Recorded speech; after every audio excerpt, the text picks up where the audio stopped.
नमस्कार। साहित्य तक के बुक कैफे में मैं जयप्रकाश पांडे आज किताबों की चर्चा करूंगा, लेकिन दूसरे रूप में। वर्ष 2022 बीतने को है, दिसंबर के मध्य में हम हैं और मैं हर दिन इसी समय किसी न किसी एक पुस्तक की चर्चा के साथ आपके सामने उपस्थित होता हूं। एक दिन एक किताब कार्यक्रम। 2022 में हमें हजारों की संख्या में पुस्तकें प्राप्त हुई जो यह बताती हैं कि प्रकाशकों का, लेखकों का और पुस्तकें पसंद करने वाले पाठकों का किस तरह से हमें प्रेम मिला है।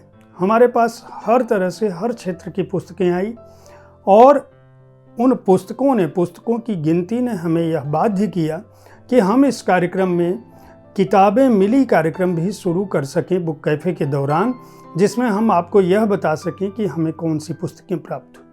हालांकि यह हमने 2022 के मध्य में शुरू किया। 2023 में हमारी कोशिश होगी कि जो भी पुस्तकें जिस भी माध्यम से हमें प्राप्त हों उनका जिक्र हम अवश्य आपके सामने करें।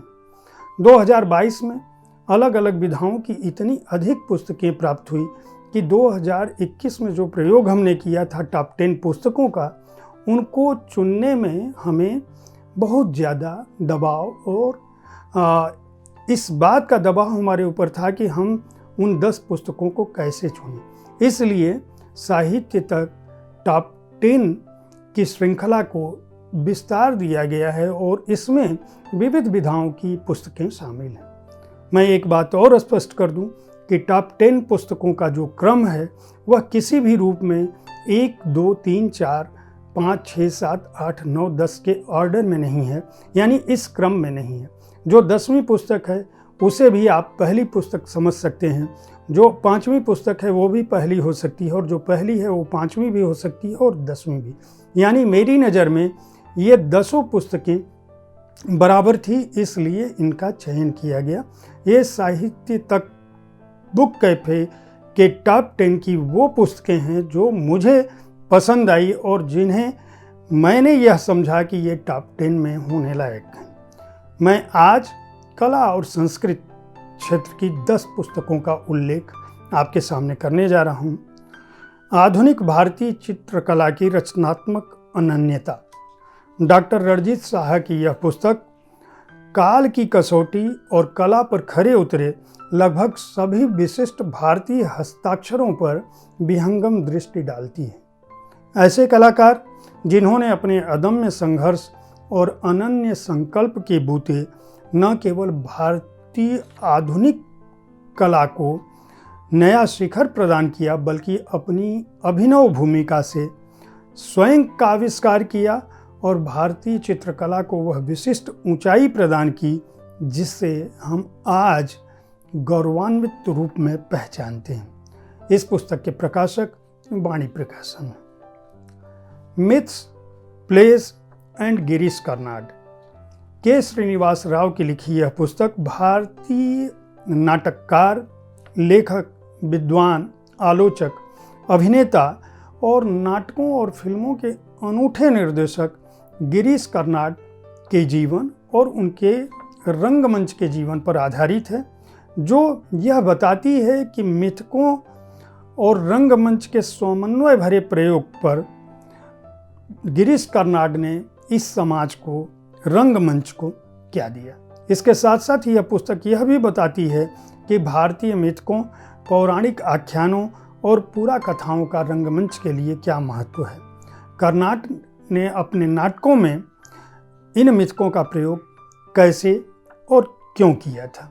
इस पुस्तक के प्रकाशक हैं प्रलेख प्रकाशन। नाचता अध्यात्म, हृदय नारायण दीक्षित की पुस्तक है।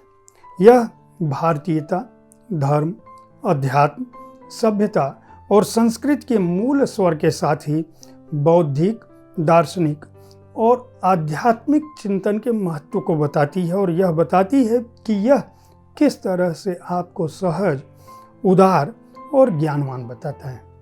भारतीय शास्त्र, पुराण और इतिहास, पुराने इतिहास के संगम वाली यह पुस्तक भारतीय संस्कृति को समझाने के साथ साथ उसे आत्मसात करने के लिए उन्मुख करती है। इस पुस्तक के प्रकाशक हैं वाणी प्रकाशन। साहित्य की भारतीय परंपरा। इस पुस्तक के लेखक हैं श्री भगवान सिंह।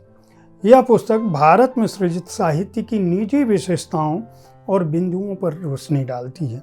यह पुस्तक भारतीय सामाजिक जीवन और उससे निर्मित संस्कृति का चित्रण करने के साथ ही भारतीय साहित्य में अस्मिता एवं आत्मा के प्रकटीकरण और मनुष्यत्व के साथ भी मनुष्य के गहरे लगाव की गौरवशाली परंपरा का उल्लेख करती है।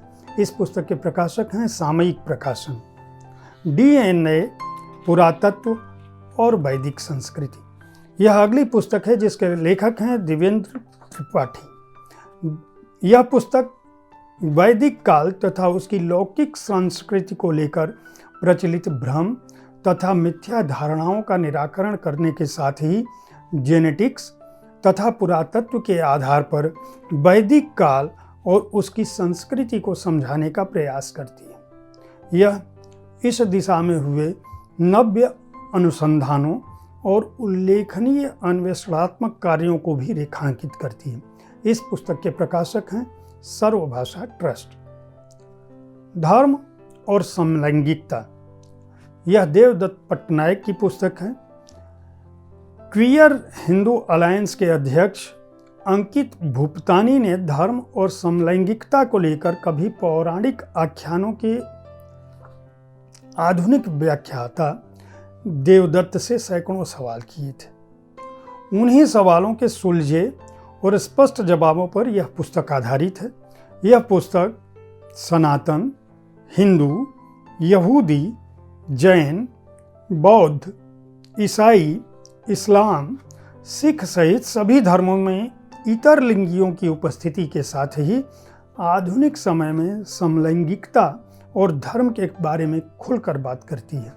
इस पुस्तक के प्रकाशक हैं हिंद पॉकेट बुक्स, जो पेंगुइन इंडिया का ही एक उपक्रम है। भारतीय साहित्य शास्त्र की नई रूपरेखा। यह राधा बल्लभ त्रिपाठी की पुस्तक है। यह ग्रंथ भारतीय काव्यशास्त्र के सभी सिद्धांतों का आधुनिक परिप्रेक्ष्य में सोदाहरण विवेचन करता है। इसमें साहित्य का स्वरूप और प्रयोजन, साहित्य की विधाएं, शब्दवृत्ति, रस, ध्वनि, लक्षण, गुण और रीति, वक्रोक्ति, अलंकार, औचित्य तथा काव्य दोष सिद्धांतों का सुबोध रूप में परिचय और परीक्षण करता है। संस्कृत काव्यशास्त्र की अनेक कोटियों की पुनर्व्याख्या भी इस पुस्तक की विशेषता है। इस पुस्तक के प्रकाशक हैं सामयिक प्रकाशन। ज्योतिष के मुख्य बिंदु। मार्कंडेय शारदेय की यह पुस्तक है जो भारतीय संस्कृति में धार्मिक कर्मकांडों की मान्यता को बताती है। यह बताती है कि हमारे सारे संस्कार ऋषि निर्दिष्ट हैं, श्रुति स्मृत विहित विधियों पर चलते हैं और उसमें पंचांगों का भी काफ़ी महत्वपूर्ण योगदान है, भूमिका है। यदि पंचांगों का अच्छे से अध्ययन किया जाए तो व्यवहारिक ज्योतिष की अच्छी जानकारी हो जाती है। यह पुस्तक ज्योतिष के अलग अलग बिंदुओं पर मानक सरीखी है। इस पुस्तक के प्रकाशक सर्वभाषा ट्रस्ट। हमारी अगली पुस्तक है भारत बोध का नया समय। संजय द्विवेदी इसके रचनाकार हैं। इस पुस्तक में लेखक ने वर्तमान समय में जो भारत बोध हमारे समाज में, जनजीवन में राष्ट्रीयता से ओतप्रोत लोगों के बीच जागृत हो रहा है, उसको 34 आलेखों में दर्ज किया है। ये विमर्श और प्रेरक खंडों में बटी हुई पुस्तक है जो हर भारतवासी के मन में गौरव की अनुभूति जगाने का प्रयास करती है और यह कहती है कि जब तक सभी भारतीयों के बीच में भारत बोध का उदय नहीं हो सकता, तब तक न तो लोक जागरण हो सकता है, न ही जन जागरण, न ही उत्कृष्ट भारत की कल्पना की जा सकती है। इस पुस्तक के प्रकाशक यश प्रकाशन है। टॉप 10 के क्रम में जो अगली पुस्तक है वह है सपनों के आर पार। ये श्रीश चंद्र मिश्र की पुस्तक है। उन्होंने भारतीय सिनेमा के पिछले 100 सालों के इतिहास, वर्तमान और उसकी रूपरेखा पर नज़र डालते हुए इस बात का उल्लेख किया है कि सिनेमा ने पिछले 100 सालों में लोगों और समाज पर किस तरह असर डाला। यह असर न केवल लोगों की जीवन शैली, मान्यताओं, सामाजिक स्थितियों में दिखता है, बल्कि विज्ञान के इस मायावी चमत्कार ने एक शताब्दी के भीतर ही लोगों की मानसिकता, उनकी वैचारिकी को भी बहुत हद तक प्रभावित कर दिया है। फिल्मों की उपयोगिता और व्यवहारिकता के साथ ही उसके औचित्य पर चर्चा करने वाला यह ग्रंथ संधिस पब्लिकेशन से प्रकाशित हुआ है। साहित्य तक पर टॉप 10 पुस्तकों का यह क्रम जारी रहेगा। कल ठीक इसी समय मैं किसी और विधा की 10 चुनिंदा पुस्तकों के पास पहुंचूंगा। हजारों पुस्तकों में इन 10 पुस्तकों का चयन कर पाना, अपनी विधा विशेष में भी सैकड़ों पुस्तकों के बीच इन 10 पुस्तकों का चयनित होना एक बड़ी बात है। लेखक, प्रकाशक और इस पुस्तक के पाठकों को हमारी बधाई। देखते रहिए साहित्य तक। बुक कैफे का टॉप 10 कार्यक्रम आपके लिए है। इस कार्यक्रम के बारे में अपनी राय से हमें अवगत कराना न भूलें।